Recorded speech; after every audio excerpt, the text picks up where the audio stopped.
This will also help our startups to groom themselves in technical aspect for their initiatives. So in this regard, RCAT is being inaugurated. It was inaugurated on 20th of August by Honorable Chief Minister, sir. Um, so we are taking a lot of initiative at RCAT, where we also outreach students and we also giving them the technical assistance related to their any project or something. But at the same time, we also have started technical webinar where our students would take the advantage of experts in their field, and they would listen their uh, aspects of the technology, and so that they can have the awareness about the particular technology, especially the emerging one, and this would help them to at least make their idea behind it, to groom their to channelize their interest into it. So in this regard, we have commenced our first webinar on blockchain, and I'm very much thanks to my team that they have organized this session. And at the same time, I also welcome Arijit Bhattacharya ji. He is from World Leadership Summit, and he is the expert into blockchain, and he would definitely indeed uh, help us with insight about this technology. Thank you, Arijit. I think we can start with this session. Thank you, Vinita ma'am. Can I have the opportunity to introduce our speaker today, Arijit Bhattacharya? Before that, may I request if Jyoti madam is there? Jyoti Luhadia ma'am, our executive director, would she like to share her experience of the RCAT journey? Vinita ma'am, is Jyoti ma'am there? Yeah, she is there. She has attended it. Yeah, Jyoti ma'am. Over to Jyoti ma'am.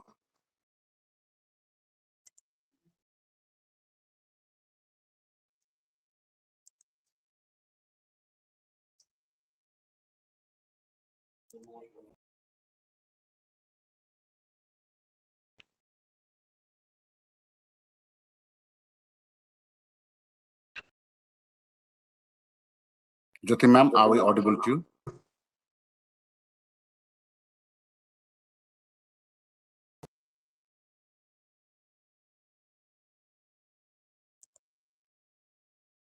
Jyoti ma'am is the presenter. Hello. Yes, ma'am. Good morning, all of y'all.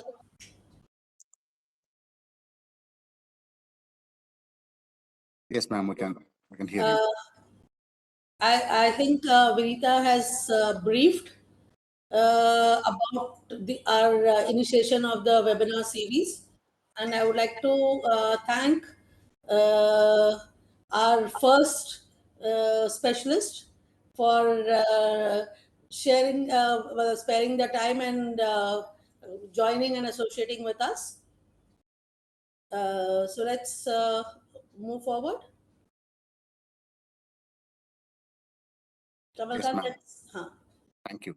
So, may I have the privilege of sharing a brief biodata and work experience of our distinguished speaker today, Sri Arijit Bhattacharya ji. A great entrepreneur, serial entrepreneur from last more than 24 years, technologist, angel investor, public speaker, business matchmaking expert, government advisor, has worked more than for governments across 90 countries, visited 40 countries for business expansion, and has been a keynote speaker at different prestigious platforms.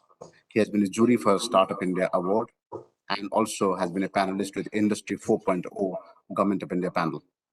Advisory Board, World Association for Small and Medium Enterprises, has been a mentor for the Portugal BGI, and mentor of IDA for Russia, ex-honorary secretary of TIE, TAI, Kolkata, mentor Indian Institute of Management, Calcutta Innovation Park, and several such designations and work that continues to inspire young generation to invite them to come to the world of technology. As a mentor, as an educator, as an innovator, as an entrepreneur, he continues to inspire technologists around the world and in India. So over to Arijit Bhattacharya, without delaying anymore, to listen from him about blockchain technology, applications, and innovations. Over to Arijit, sir.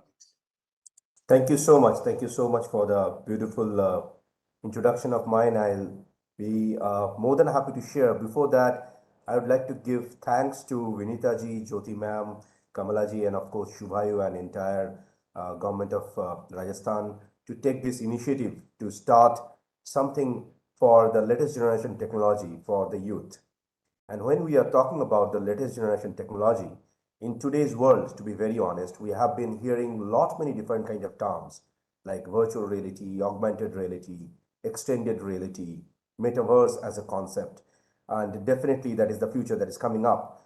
And along with that, we have been hearing lot many terms on blockchain as a technology. A couple of years back, probably in 2016, when I started working on blockchain technology, initially that started in a country called Ukraine, which is a very beautiful country. I personally traveled there to execute things. And since then, this fascinating technology have been evolved in due course of time. In initial days, people thought that probably this is somewhat cryptocurrency and blockchain is completely same. Well, probably after today's discussion and few bit of understanding about the technology, we would be able to understand that cryptocurrency is just a small part of a large technology called blockchain, and that is one of the implementation factor. So let me take this advantage to bore for an hour. So if I can share my screen, I would love to share this in front of the audience.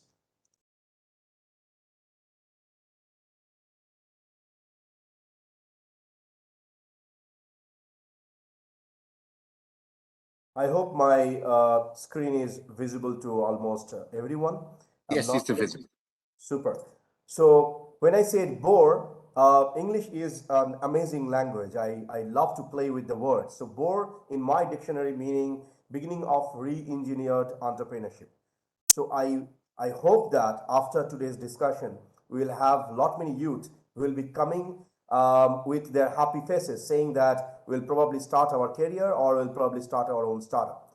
Now, let me not take a lot of time with this slide. Let me take the advantage of talking about blockchain. What is blockchain and how exactly it is impacting the world as well as the technical verticals. Well, when we actually talk about blockchain as a technology, blockchain basically is a decentralized system. In a decentralized system, if you remember long back, when people used to use database management system and relational database management system, be that SQL as a language, which is a fourth generation language, data used to travel in packets. Now, when you're sending data from one location to another location, we have an advantage of checking the nodes from one node to another node. You're probably getting those data and you can store it, you can utilize it, you can share it. And that's how the world used to use the database management, utilizing a lot of different kind of applications. But what happened as a disruption? As a disruption, the blockchain technology came forward with a decentralized ledger method, wherein no particular node is responsible to hold the data alone. It is distributed into multiple different kind of segment. Well, yeah, multiple different kind of segment wherein we have a situation. For an example, if somebody is requesting for a transaction and that transaction is coming from, say for an example, in Mexico, and the end person is sitting in probably in maybe in Japan, and they need a faster transaction, they need a full-fledged communication method, and they need much more secure gateway, then blockchain is one of the best answer. Why this is a one of the best answer? The reason is when you transfer data, it is broadcast utilizing a P2P network, which is called peer-to-peer network, consisting of computer, definitely the known nodes, but when it is traveling after the validation, this validation goes with a verified transaction method. Now that verification can have a cryptocurrency, can have something which we call as a digital currency as well. Now, when it is verified, we go with a complete different kind of node of encryption. This encryption level, I'm not audible. I'm just getting it from the chat. Am I audible to all of you? If you are. Okay. Okay. So, okay. So when it is going from one node to another node, the encryption level gives a security laser, where this security laser is actually blocking the other sources to access this small amount or large amount of data traveling from one part of the world to another part of the world. Now, why this is faster and secure? Because of the encryption level that we use in blockchain.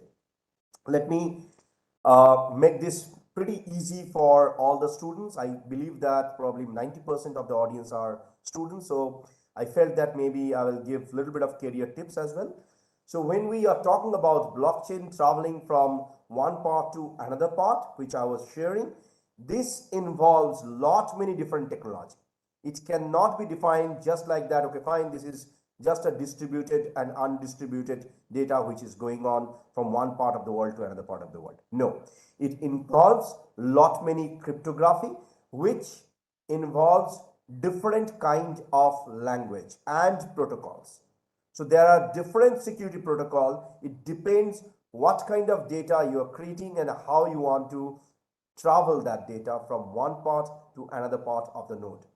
It involves data structure, it involves smart contracts, and that's the key area. I'll talk more about that. And of course, the kind of architecture that you're using. If we look at network as a topology, I'm sure that lot many of you have heard about bus network topology, mesh network topology, star topology. Here, the best part is maximum number of topology that industry is utilizing is the mesh topology, wherein data you cannot just stop one node and then it is lost in between. So you cannot just lose the data. There is no option. The kind of language that is being used in blockchain, well, it's pretty simple language. I'm sure that you have probably learned a little bit about C++. It is a little bit of beyond the C++ that we are learning in the usual curriculum. Definitely, if you have maybe inclinedness of learning those kind of language, I'm sure that you can hop into another language if you learn C++. I love Python as a language. So if you're learning it, it's just amazing. Utilizing Python or Lua, you can choose either or. You can enter into the vertical of blockchain as a technology, as a programmer, or as a coder. Is there any other language? Definitely yes. You can use C# if you are willing to learn that. If you want to go for Ruby, you can go for that. If you want to go for Java, definitely you can go for that. The reason I love Python and Lua, it's easy to learn, easy to access, and machine learning is pretty easy when you are utilizing Python as a language, and it can talk to the computer very, very easy way. Well, when I'm talking about language, we need to understand that this is pure data science that we are talking about. And when you are talking about the data science, you need to understand definitely the RDBMS structure, so that it comes from the basic of RDBMS and then goes on a protocol which we call as a security protocol. Probably I'll not enter into a lot of technicalities because it involves lot many coding and lot many technical intervention, but I'll stick to another interesting part which we call as smart contract. What is smart contract? When we are sending data from one part to another part, one node to another node. It is distributed. Well, think of a situation that from company A to company B, they probably need to sign a verified method of working with each other. There, creating smart contracts gives flexibility, decrease the timeline of signing one person to another person. It is automated and it is almost unbreakable. What happens if you have a digital signature? Probably you have created that. It is a unique code that you are going to get. And when you have this, you can use it to sign any contract in an automated manner. The best part of smart contracts are this is pure automated contract that is being developed utilizing Web 3.0. We call it as a blockchain technology. It has been used multiple times in cryptocurrency. Earlier, we have seen that in last probably 2.5 years to 3 years. We have seen during pandemic, many cryptocurrency companies evolved. They created their own coin. They mined it. Eventually, they said that we have a smart contract to sign. If you really want to hop into our system, please come. I would love to share a little bit about what happened and why we are a bit of concerned about those kind of impacts. When we talk about cryptocurrency as a digital currency, because it is correlated, we need to understand whether this currency is validated. Either it is connected with a real life project or an object, or it is hedged with a real life object or not. If not, there is a high chance that the value that is showing in internet with those third-party websites are not validated. In my opinion, 90% of those cases are floated value.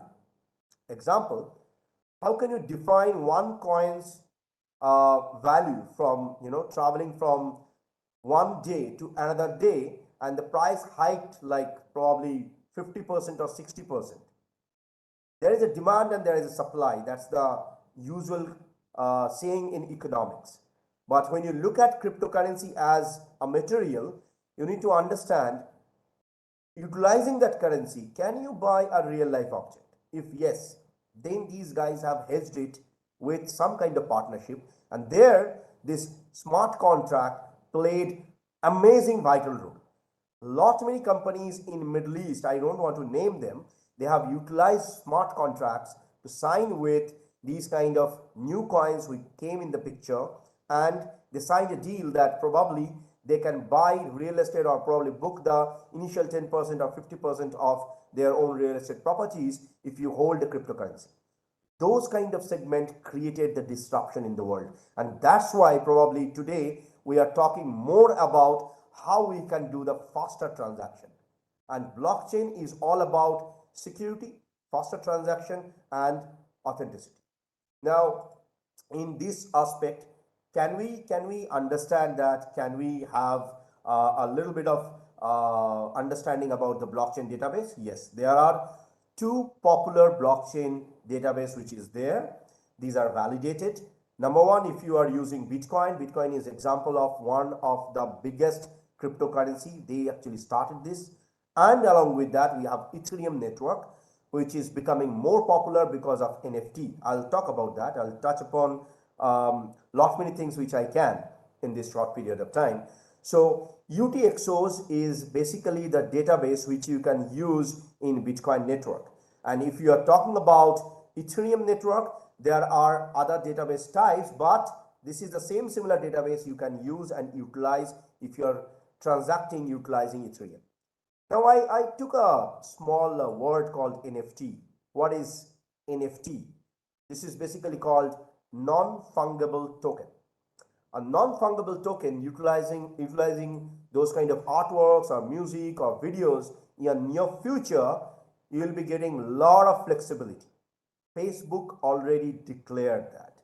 Now, I'll touch upon that, don't worry about it, but let me give you a small bit of idea for our friends who are probably artists, musicians, videographers, photographers. For them, in earlier days, as a musician, probably they need to search for a publisher or probably they need to do it with their own kind of ecosystem engagement.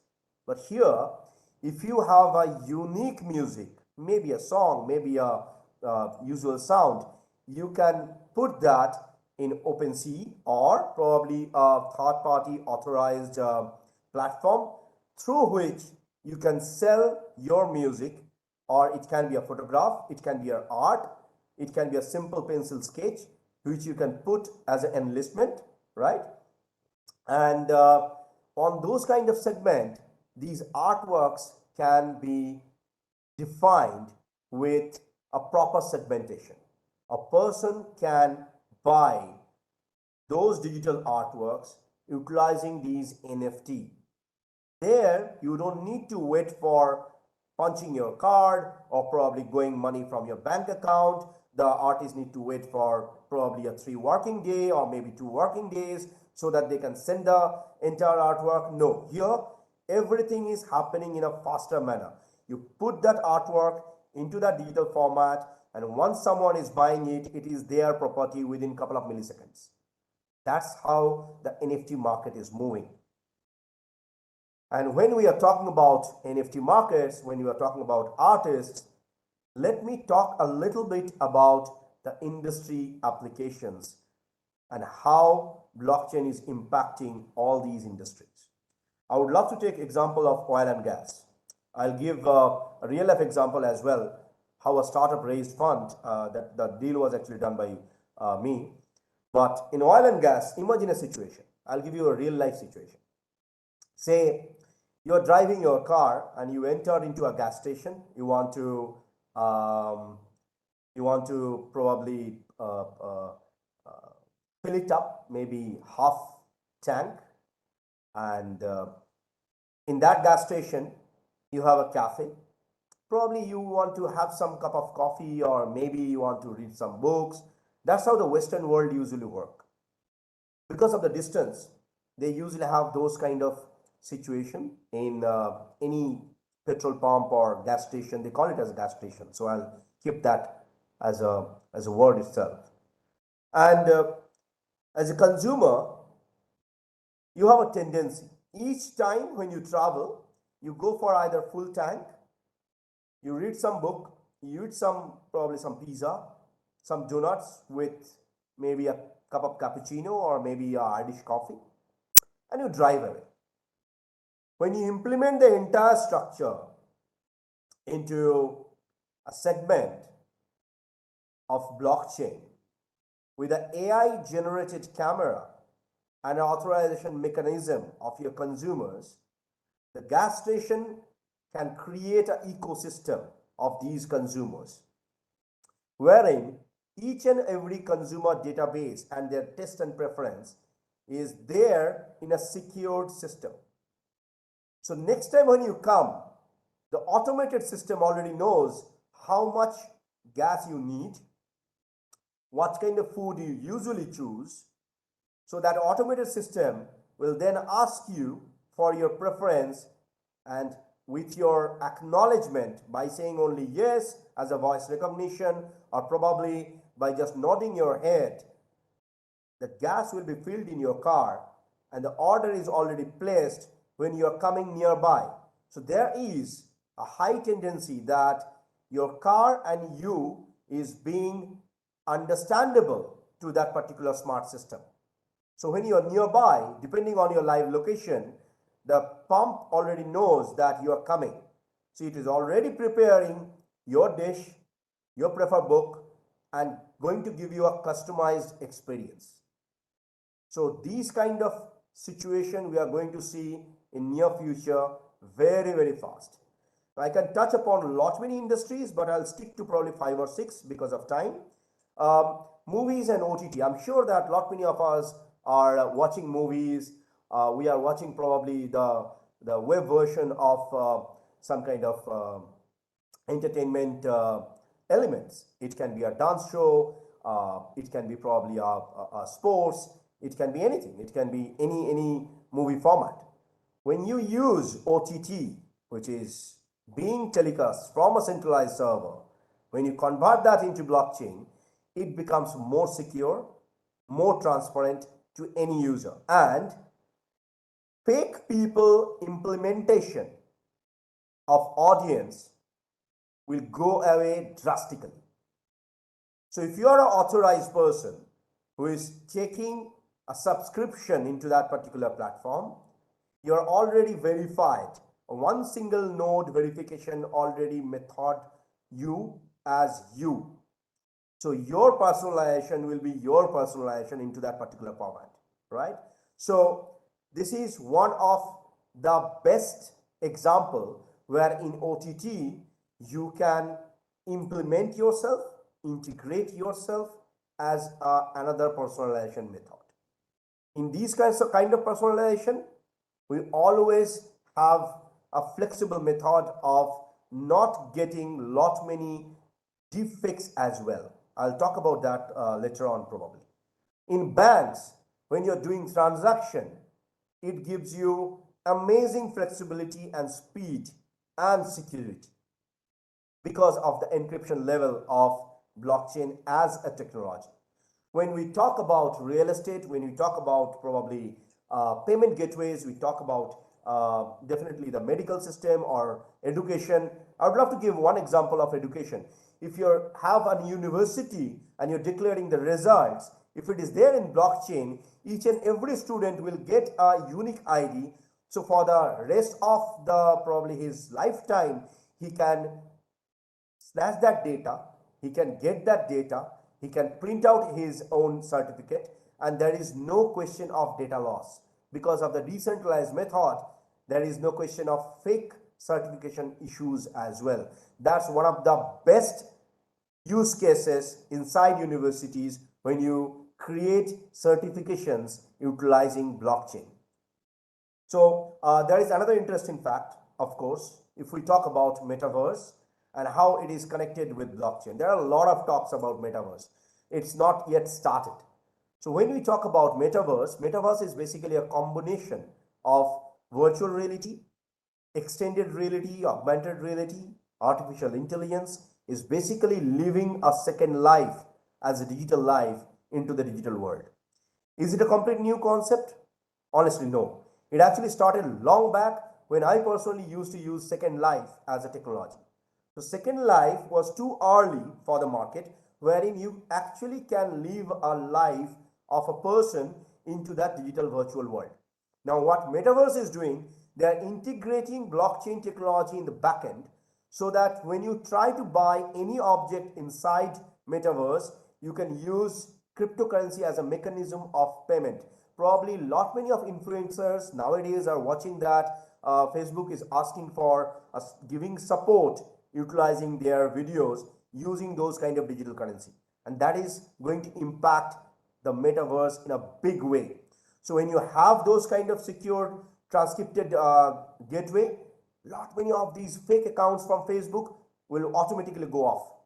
So you have a profile which is your own profile, and you can create your own content. When you create your own content, just think of a situation of a 3D platform where you walk in, you want to do a meeting with some person, and just by looking at it or clicking on his or her own avatar, you can get their details as a pop-up inside the system.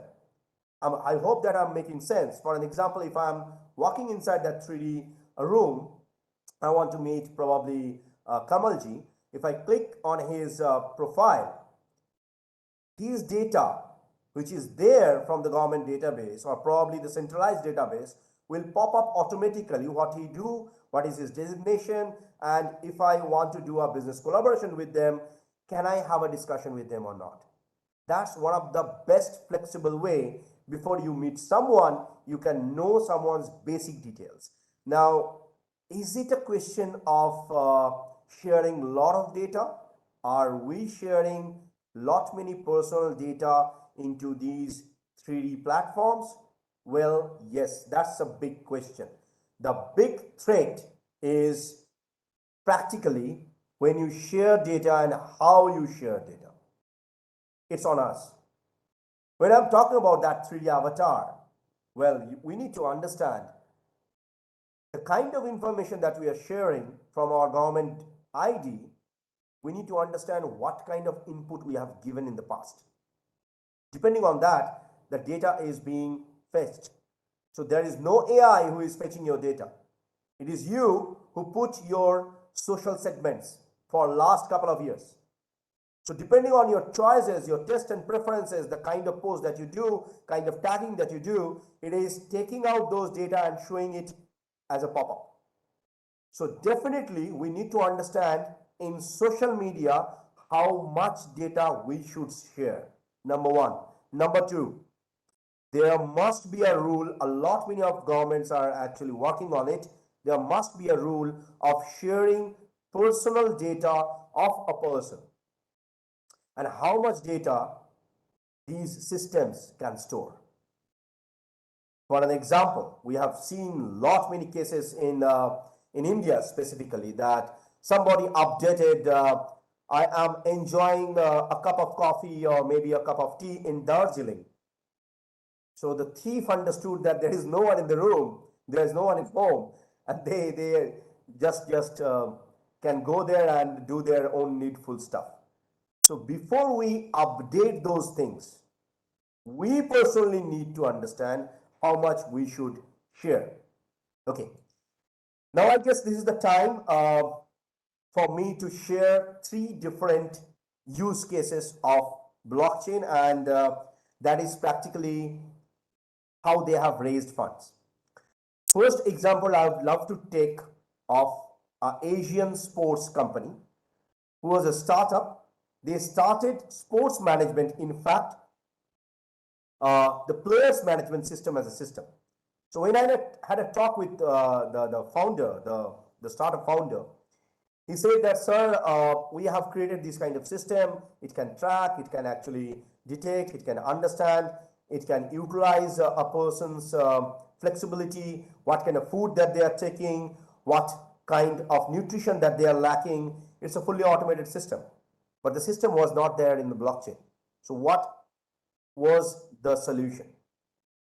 Eventually, after 6.5 months, the startup, they created the entire system into blockchain. The reason was it can encrypt that data because it's a very sensitive data when you are working with the sports people, right? So their nutrition, the way they work, if there is injury, everything is there in the system. It's an automated generated system through which sports people can get inputs. When they implemented that, these startup, they raised money and they migrated from Asia to Dubai at the moment and doing perfectly fine. Kudos to these startup. Second one, they came from Europe, from a very small country. They wanted to create an ecosystem for oil and gas through which they wanted to integrate all those kind of gas station implementations as well as the pipeline and their transaction in a smart way. Blockchain played a vital role over there, utilizing smart contracts. They raised funds. The third example was India, one of the OTT-based platform. They wanted to raise funds. They collaborated with another company who can transfer the ad viewing experience utilizing transactional methods of blockchain so that people are not disturbed when they're watching any kind of content. Depending on their taste and preference, the secure gateway nowadays encrypted their data so that the personal data of the individual who is subscribing in their platform is not shared in any third party. Rather, if required, the ministry can control it, the ministry can check it, and what kind of controlation data is being there, things can be utilized. So I'm more of like end of my session. I believe that I did the justice with 40 minutes to 45 minutes timeline. Well, the future looks like this. If I'm talking about my last slide, imagine that you are driving a car and you have a smart glass which you're wearing. So it's not augmented reality glass always. It has to be a smart glass which is connected with your other IoT devices. It understands your health, it understands your taste and preference. And when you are driving it, it knows you more than you.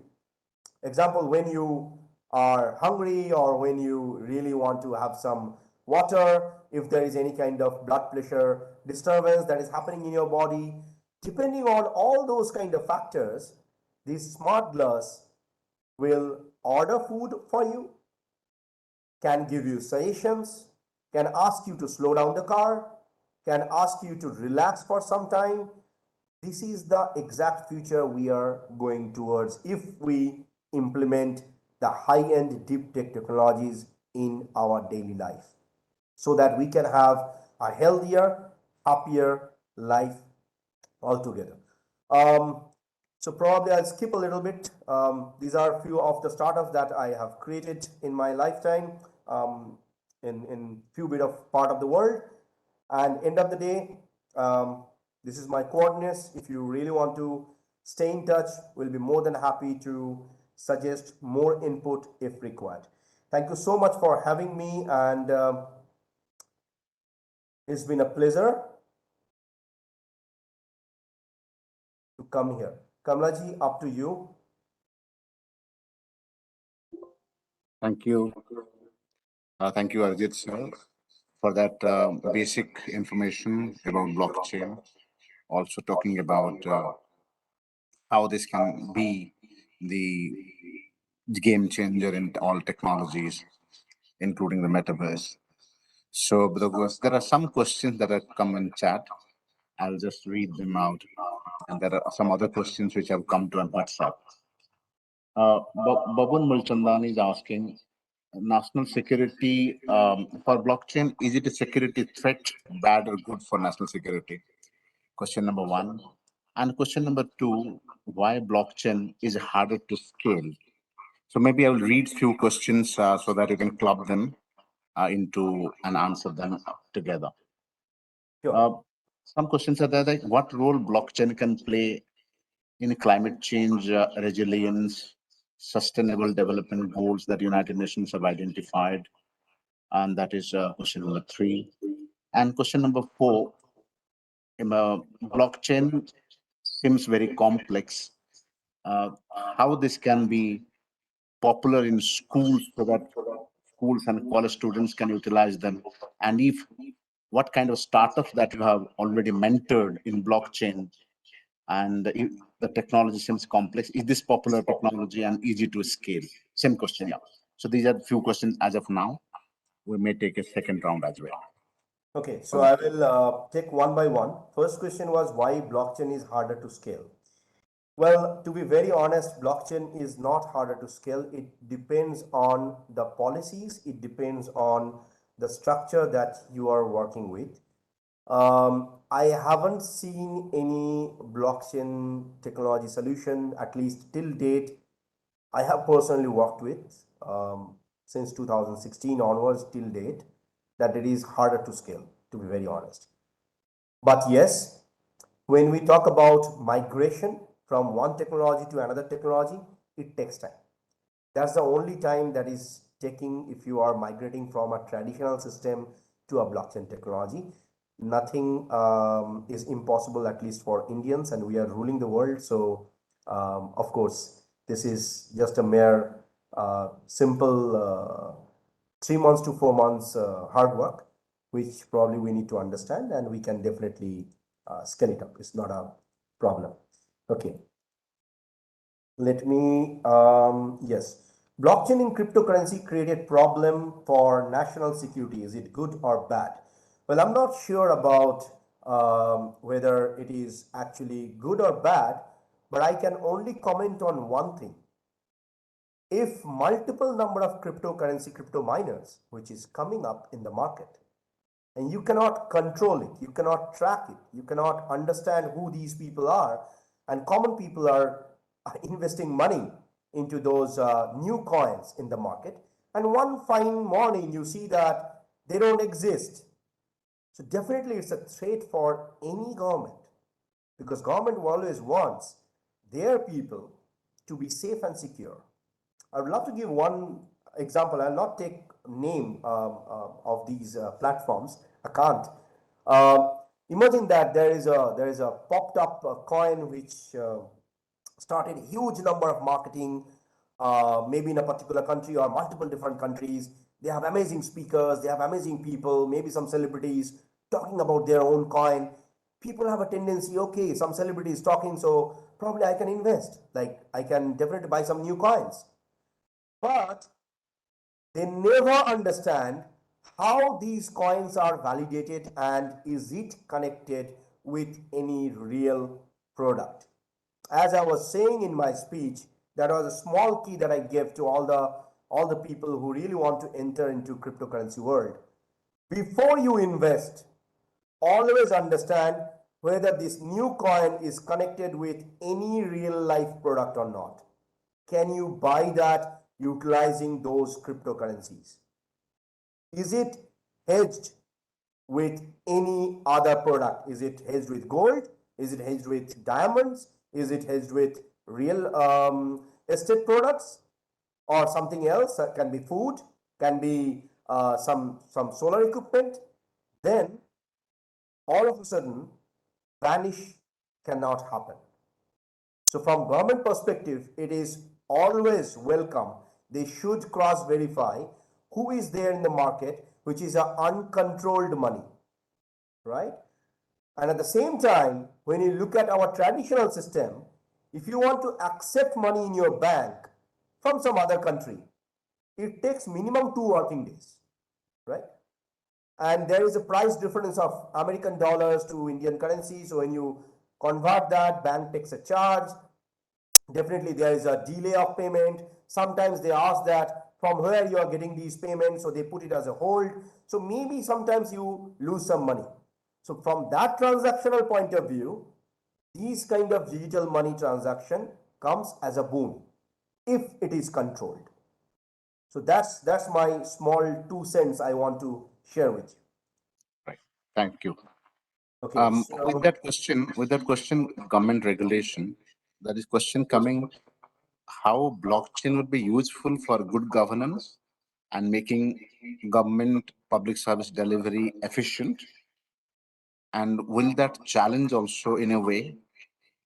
Because Soumya here asks, do you think blockchains or bitcoins are hackable? They have been hacked.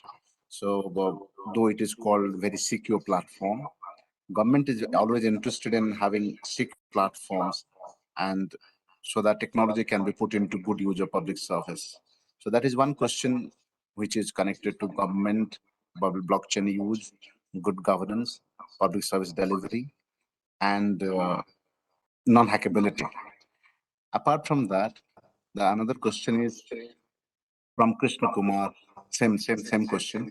And the last question is climate change and sustainable development goals. So first question is related to government and blockchain. Second question is related to climate change and sustainability. Over to you. Thank you. I'll take one by one. Even I have got another question from another gentleman as well. I can see it's LIPS IT department. So I will first go with the first question, which is basically talking about,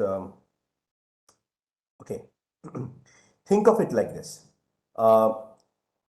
We have our Aadhaar card. We have PAN card. We have our passport. Passport is basically giving you an access, travel from one country to another country with a visa, right? And when you connect your voter's ID card, voter's ID cards are best for, of course, giving votes as a voting right. So Aadhaar card was created so that your retina, your thumb impressions are there with the ministry. And when you put all these segments in a decentralized way, the best possible option becomes number one, secure. You may say that is it hackable or is it not hackable? To be very honest, if I'm opening my heart, there is no system in the world which is not hackable. Okay, to be very honest. But optimizing the threat of all these hacking can be minimized when you go for encryption level into the decentralized method. In this way, maybe a group of people who really want to snatch those data, they cannot attack a particular primary domain controller. Or maybe they cannot attack directly to the backup domain controllers. The reason is data is not there in a centralized way. It is floating from one part to another part. There is another new technology which actually evolved. I really don't want to name it because it's actually on blockchain, wherein data is traveling, the block of data is traveling from one part of the decentralized method to another part of the decentralized method in a 0.005 milliseconds. It is nearly impossible to track all those kind of chunk of large big data when you really want to get those data as a data access. So the answer is yes, 95% this is secure than anything. 5% nobody can give you a guarantee. I know one company, they are preventing DDoS attack from Europe, right? What they do, they prevent it utilizing a hardware which is their own patented hardware. So those kind of new threat is coming up in the market wherein we need to evolve ourselves. So blockchain is not the only answer to it. It is the connecting gap between the secure hardware system with a complete non-secure system which exists till date. The next question was about the climate change. It's a beautiful question. Yes. Well, there are two different kind of way of thinking it. Not many people say that because blockchain needs a lot of data servers and they take huge amount of electricity, it is not good for the environment. There is another segment, can you use it with climate change? I'll talk about the positivity. Well, for electricity, of course, how about the BPO or KPOs or all the IT infrastructure that we are running? They also run the computers. But when we talk about the climate change, when you really want to get the data, when you really want to get access to all those kind of changes that is happening from probably from Alaska or maybe some part in Russia, some part in US, you really want to calculate that and you want to tell the world that, hey guys, you know what? We are increasing the temperature day in and day out. Please optimize it. And these are the areas which is making more pollution than ever. How will you get that until unless you are pretty well connected with a decentralized system and it is giving you a 0.5 to 0.6 millisecond data access so that the data analyzer utilizing an AI system can give you all those kind of data. So definitely it is impacting the world like anything. Would love to give you a practical example. In some part in Africa, of course, in the southern part of Africa, some of the good people, they started utilizing the solar panels to generate electricity and the alternative methods of running car just because they are able to get all those kind of important data utilizing blockchain as a technology. So think of it as a medium in between which can give you access to lot many flexibilities to learn, analyze and understand the data. So I got another question. Is there any relevance of cloud space production within blockchain? Yes, there are many. It actually depends how we are mining it. There are private players who have started that. There are private startups also. They are claiming that they have all those kind of bandwidth. And to be very honest, because I'm coming from a game development background for last 24 years, started India's one of the oldest game development studio. We know for a fact that when you create game, not playing game, when you create game, you need huge number of processor speed, a great number of RAM as well as the graphics. So all those kind of high-end systems are nowadays used to create a cloud space. And when you have those cloud space, utilizing that, blockchain plays a vital role of encryption. So sir, yes, that's one of the biggest implementation factor which we can probably do if we have an existing cloud mechanism and migrate that utilizing decentralized system. Very much possible.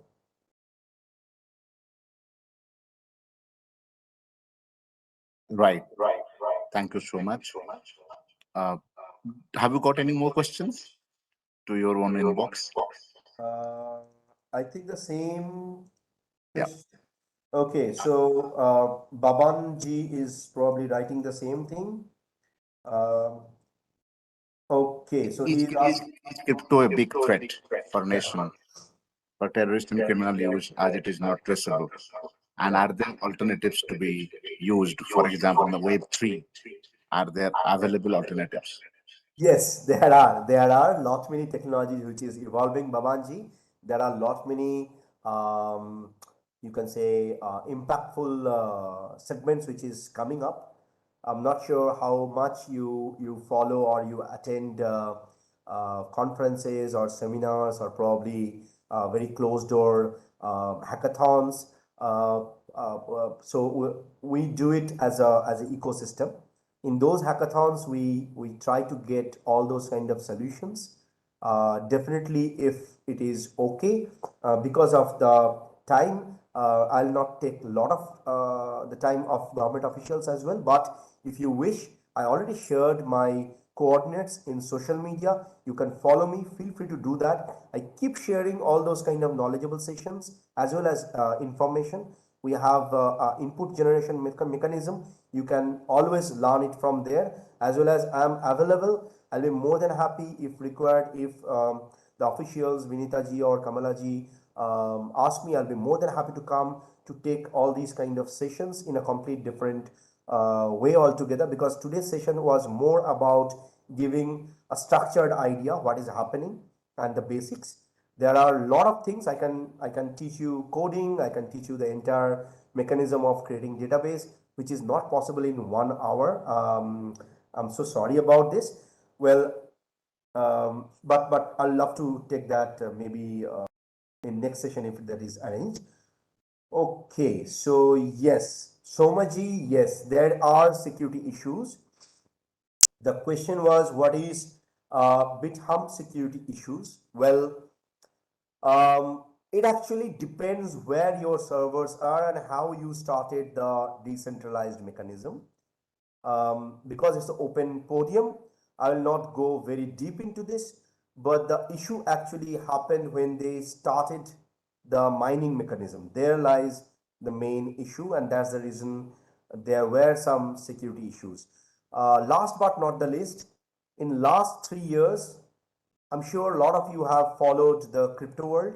Lot many crypto startups, they started their journey, they stopped it. People have made money.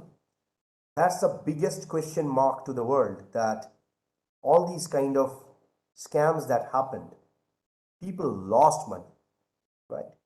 So my humble request to all of you who is listening to this webinar, it's a beautiful arrangement by the government as well as the industry professionals. Kindly learn and understand where you are putting your money. Lot many of people who say that they are probably coming from this technical background, check their technology background, whether they are coming from crypto background or they are coming from the technology background. Blockchain is a technology, crypto is one of the example, right?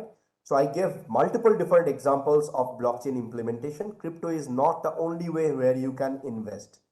If you really want to invest your money, there are good blockchain projects.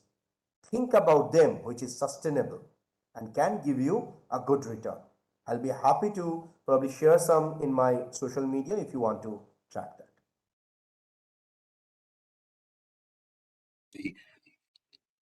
Thank you so much, Arjun.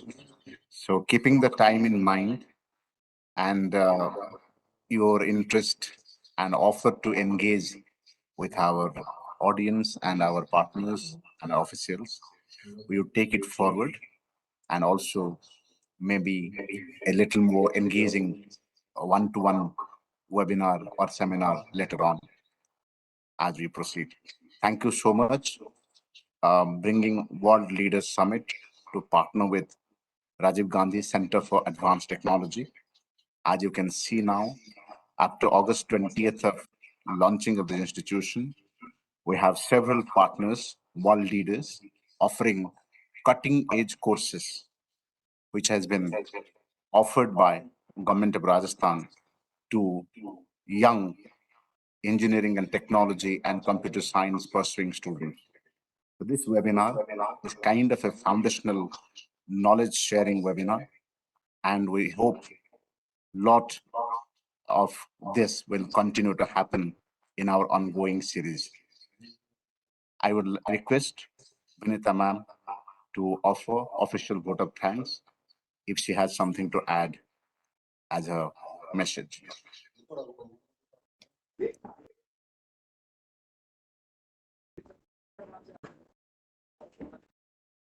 Thanks, Arijit. Indeed, it's a very nice insight about blockchain. And of course, it's just the beginning, and we've just started with this basic information about this blockchain. And soon we will also have the detailed and the advanced level webinar regarding it. It could be like 5 or 4 days workshop on it, and that would be more benefit for students and working professionals.